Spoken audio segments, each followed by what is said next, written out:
بالآخر ایران کی گورنمنٹ کی جانب سے ایک باقاعدہ اناؤنسمنٹ ہو گئی کہ اگلے سپریم لیڈر آیت اللہ علی خامنائی کے صاحبزادے مجتبیٰ خامنائی ہوں گے۔ ایران کے وزیر خارجہ عباس اراغچی ہیں، انہوں نے انٹرنیشنل میڈیا کو مختلف انٹرویوز دیتے ہوئے انہوں نے کہا کہ سپریم لیڈر کی جو انتخاب ہے وہ ہمارا انٹرنل میٹر ہے۔ خامنائی صاحب کے اوپر اٹیک کی یہ پالیسی بنائی گئی تھی امریکہ اور اسرائیل کی جانب سے، تب سے یہ خامنائی صاحب سے الگ ہو گئے تھے ان کے صاحبزادے۔ خطے کے جتنے ممالک ہیں وہ اس بات پہ متفق ہو گئے ہیں کہ اگر ایران کو مستقبل میں کبھی بھی اس طرح سے چھیڑا گیا تو نتائج سنگین ہمیں دیکھنے پڑیں گے۔ ناظرین، میں ہوں زاہد عباس نقوی، آپ دیکھ رہے ہیں ہمارا سوشل میڈیا چینل۔ آپ سے ریکویسٹ ہے کہ ہمیں سبسکرائب کریں اور اپنے کمنٹ سے ضرور آگاہ کریں۔ مجتبیٰ خامنائی نئے سپریم لیڈر سلیکٹ ہو گئے اور ہم نے آپ کو یہ خبر اپروکسیمیٹلی کچھ 7 دن پہلے دی تھی اور ہم نے آپ کو بتایا تھا کہ انٹرنلی یعنی کہ چھپ کے یہ جو سارا معاملہ تھا یہ چل رہا تھا، اور اعلان اس لیے نہیں کیا جا رہا تھا کیونکہ امریکہ نے اعلان کیا تھا، اسرائیل نے اعلان کیا تھا کہ ہم نئے سپریم لیڈر کو بھی نشانہ بنائیں گے۔ لیکن ناظرین، بالآخر جتنے بھی جو آئینی اور قانونی حکم تھے ان کو فالو کیا گیا، اور فالو کرنے کے بعد بالآخر ایران کی گورنمنٹ کی جانب سے ایک باقاعدہ اناؤنسمنٹ ہو گئی کہ اگلے سپریم لیڈر آیت اللہ علی خامنائی کے صاحبزادے مجتبیٰ خامنائی ہوں گے۔ ناظرین، یہ جو مجتبیٰ خامنائی ہیں یہ آیت اللہ علی خامنائی کے صاحبزادے ہونے کے ساتھ ساتھ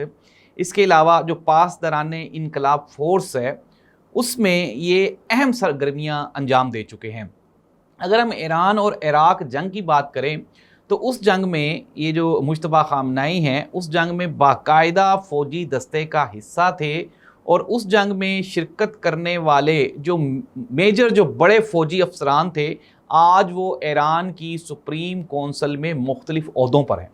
تو یہ جو مجتبیٰ خامنائی ہیں ان کو ایک ایکسٹرا ایڈوانٹیج یہ بھی ہوگا کہ ان کے جو کلاس فیلوز ہیں، جو سیشن فیلوز ہیں، جو ان کے ایج فیلوز ہیں، وہ اب اہم امور کو دیکھ رہے ہیں۔ اٹ مینز دیٹ ایک اہم ڈیولپمنٹ ہے، ایک اہم کامیابی ہے۔ ایران کے دارالحکومت تہران سمیت پورے ایران میں مجتبیٰ خامنائی کے حق میں ریلیاں نکالی گئیں، نعرے لگائے گئے، اور ہم نے دیکھا کہ جو ہی اناؤنسمنٹ ہوئی تو پورے کا پورا جو تہران ہے وہ نعرہ تکبیر اللہ اکبر کے نعروں سے گونج اٹھا، اور یہ جو گونج ہے یہ امریکہ اور اسرائیل تک بھی گئی۔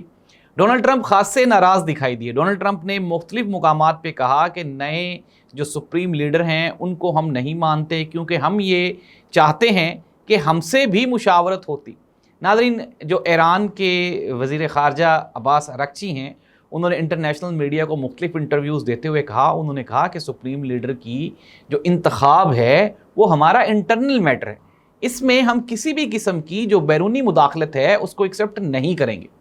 ناظرین، اس کے ساتھ ہی ساتھ جو اسپیکر ایران اسمبلی ہیں انہوں نے بھی اس معاملے کو پرسنل میٹر قرار دیتے ہوئے یہ کہا کہ مجتبیٰ خامنائی کا جو انتخاب ہے وہ ایران کا ذاتی معاملہ ہے، اس میں امریکہ یا اسرائیل سے بالکل بھی مشاورت نہیں لی جا سکتی۔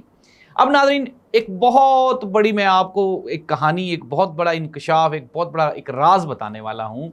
کہ جس دن یہ حملہ ہوا، جب یہ اٹیک ہوا خامنائی صاحب پر، تو اسی اٹیک میں جو خامنائی صاحب کی جو پوری فیملی ہے اس میں میکسیمم جو لوگ ہیں، ایون کہ جو خامنائی صاحب کی زوجہ محترمہ تھی وہ بھی، ان کی بیٹی بھی، ان کی بہو بھی، تو فیملی کے جو موسٹلی لوگ ہیں وہ شہید ہو گئے۔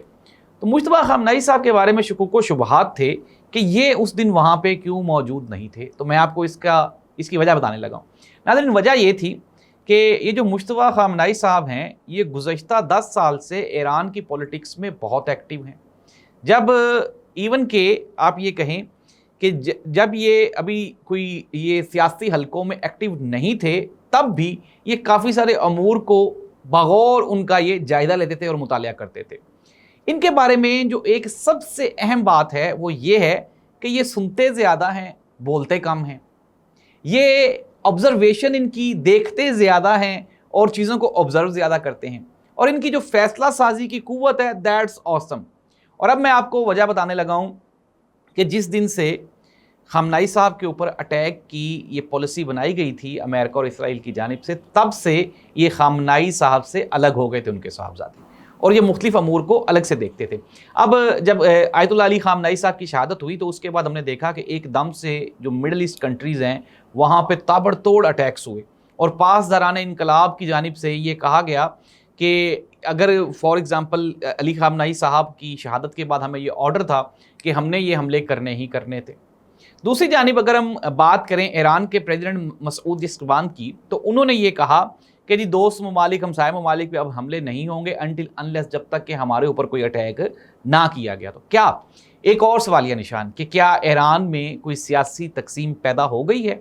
کہ ایران کے صدر اور روحانی جو پیشوا ہیں کیا وہ دونوں ایک ہی پیج پہ نہیں ہیں؟ تو اس کا بھی جواب لے لیں۔ تو ناظرین، ایک کہانی جو ہمیں سنانے اور اس کے اوپر یقین کروانے کی کوشش کی جا رہی ہے وہ یہ ہے کہ جی ایران میں رجیم چینج تو نہیں ہو سکی، لیکن ایران میں جو سیاسی تقسیم ہے وہ ہو گئی۔ اس کی ایک واضح وجہ یہ ہے، مغرب والے یہ کہہ رہے ہیں کہ ایران کے صدر یہ کہہ رہے ہیں کہ جی ہمارے جو دوست ہمسایہ ممالک پہ حملے ہوئے اس کے لیے ہم شرمندہ ہیں، معافی کے طلبگار ہیں، آئندہ نہیں کریں گے۔ دوسری جانب جو پاسداران انقلاب کی جو اعلیٰ قیادت ہے وہ ان حملوں کو جاری رکھے ہوئے۔ تو ناظرین، اس کا سمپل سا جواب ہے، ایران کا جو پولیٹیکل سٹرکچر ہے اس میں پاسداران انقلاب کی جو اعلیٰ قیادت ہے وہ اور ہے، اور صدر کی جو ڈیوٹیز ہیں وہ اور ہیں۔ اور اب ایران پولیٹیکلی چیزوں کو انگیج کر رہا ہے۔ جتنا نقصان ایران نے اپنے دشمنوں کا کرنا تھا وہ تو وہ کر چکے، damage is been done now.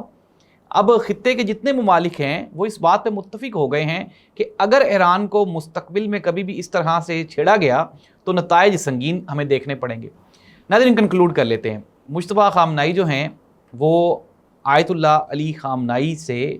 قدرے مختلف ہیں، کیونکہ آیت اللہ علی خامنہئی صاحب نے جو اپنا نیوکلیئر سسٹم تھا اس کو رول بیک کیا ہوا تھا اور یہ کہا تھا کہ ہم کوئی اٹامک پاور نہیں بنیں گے۔ لیکن میں آپ کو ایک بہت بڑا انکشاف کرنے والا ہوں کہ مجتبیٰ علی خامنہئی صاحب جو ہیں وہ بالکل یکسر مختلف ہیں۔ ایک درویش آدمی ہے اور جن استادوں سے یہ پڑھا ہوا ہے ان استادوں نے اسے زندگی کو حق اور سچ کے ساتھ جینے میں اور کبھی بھی نا حق کسی کے سامنے بیعت کرنے سے سختی سے منع کیا ہوا ہے، اور استاد کا جو ایفیکٹ ہے زندگی پہ وہ گہرا ہوتا ہے۔ اور یہ جو مجتبیٰ خامنہئی ہیں یہ آنے والے دنوں میں مغرب، امریکہ اور اسرائیل کے لیے ایک بہت بڑا چیلنج ثابت ہوں گے، اس دعا کے ساتھ کہ آنے والا جو دور ہے وہ دنیا کے لیے بہتر ہو۔ اللہ اس ملک اور قوم کا حامی و ناصر ہو۔ اللہ حافظ۔